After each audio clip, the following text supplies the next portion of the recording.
Let us now start the new topic, that is concrete bridges. This is the theory part saying the types of reinforced concrete bridges.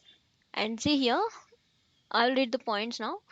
The reinforced concrete is increasingly used for highway and railway bridge construction due to its durability, rigidity, economy, and ease of construction, along with the pleasing appearance which can be made on it.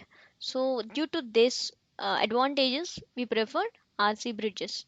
So, RC bridges may be the following types. These are the types of the RC bridges. First one is about solid slab bridge or deck slab bridge. Second one is deck girder bridge. So, these both designs I will be discussing in further videos. So third one is balanced cantilever, rigid frame culvert or bridge with a single span or as well as multi-span.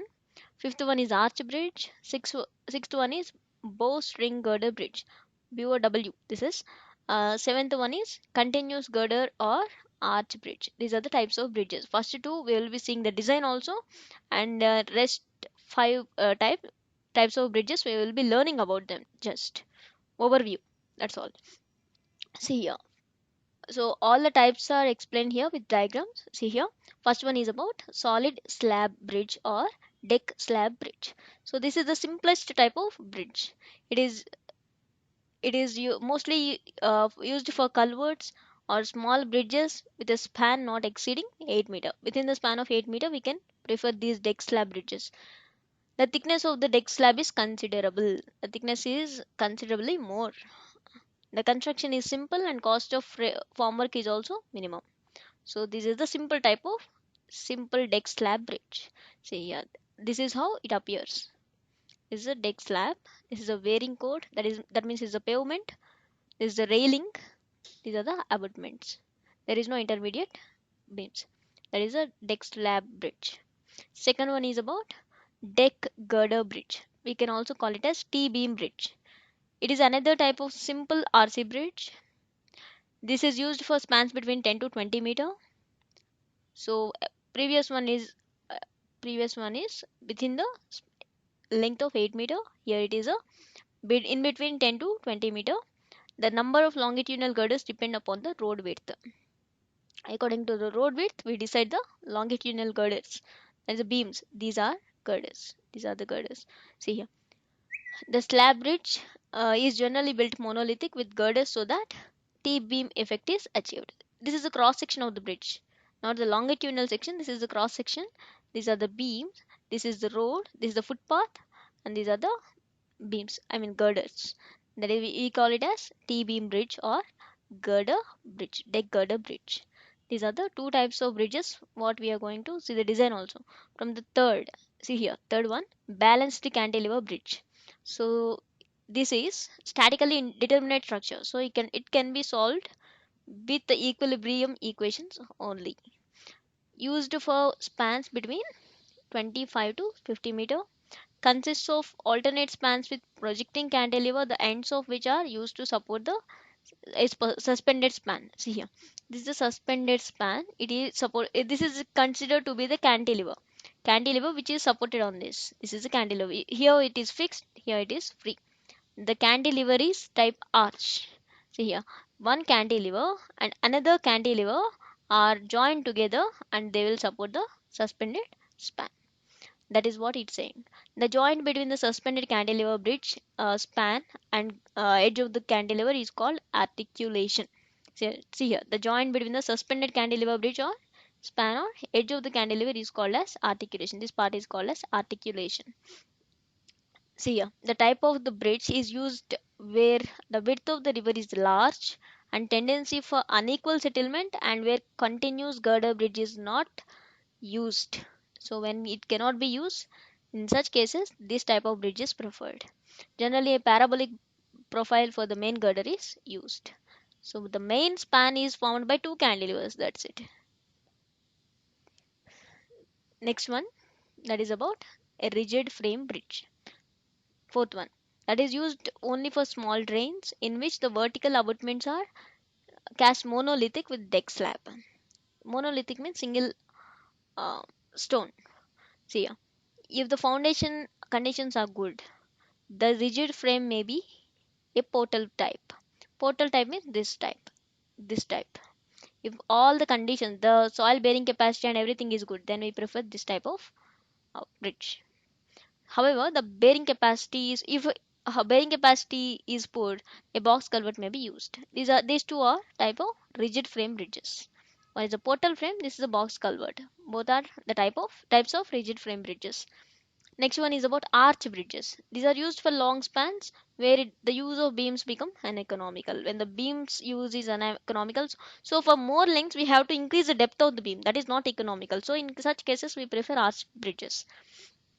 See here, if properly designed, the dead load moment in the arch are almost absent, because the arch we know very well. In the arch type of bridges, it is very stable. It is very stable because here it is supported by this portion which is not more imposing loads. See here, if the properly designed, the dead load moment in the arch is almost absent because of the arch type. So the moment can be neglected. The moment is not there, it is absent, it is said. Due to this, arch bridge offers a large headroom for the navigation. Due to this, here large headroom, it has to be more in order to allow the navigation here. Arch bridges are also offer pleasing appearance. The arches may be in the form of the arch slab or a rib. In the arch slab, the deck is generally supported on earth filling placed on arch slab. Such arch is called as open spandrel arch. So in such cases, see here, the earth is retained by spandrel walls in the arch rib called filled spandrel arch. Here the earth is retained by this arch only. So in such type of bridges are called filled spandrel arch. So this type is called as open spandrel arch. Both the filled and open spandrel arches are employing the fixed arch as a main supporting member.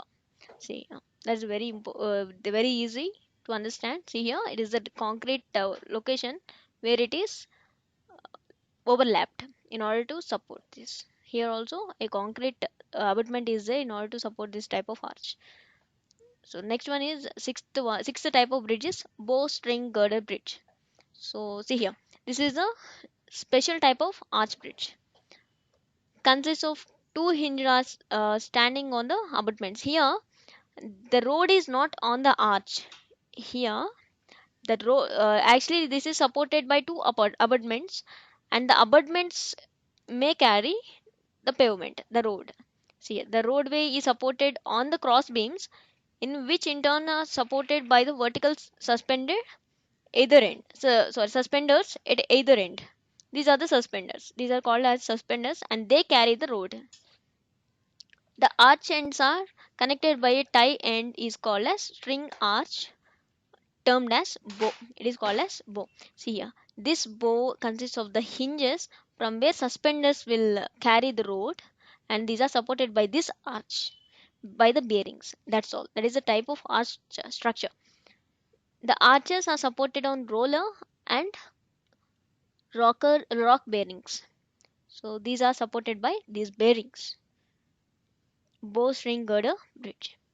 So next one is about continuous bridges. So we have already talked about cantilever bridges. See here, used for large spans where foundation are of unyielding type. The continuous spans may be either girder or arches. Generally, a continuous girder with parabolic shape is used. This is a type of the arch. See here, parabolic. Sorry, it may be a parabolic or straight. So this is moreover looking like this type of bridge where we use the third type of bridge, balanced cantilever, but it is not same. So when actually this is preferred, when it is not possible we go for that. So this may be arch or girder. That is the only difference between both. It may be used for larger spans. So those are the types of bridges, RC bridges.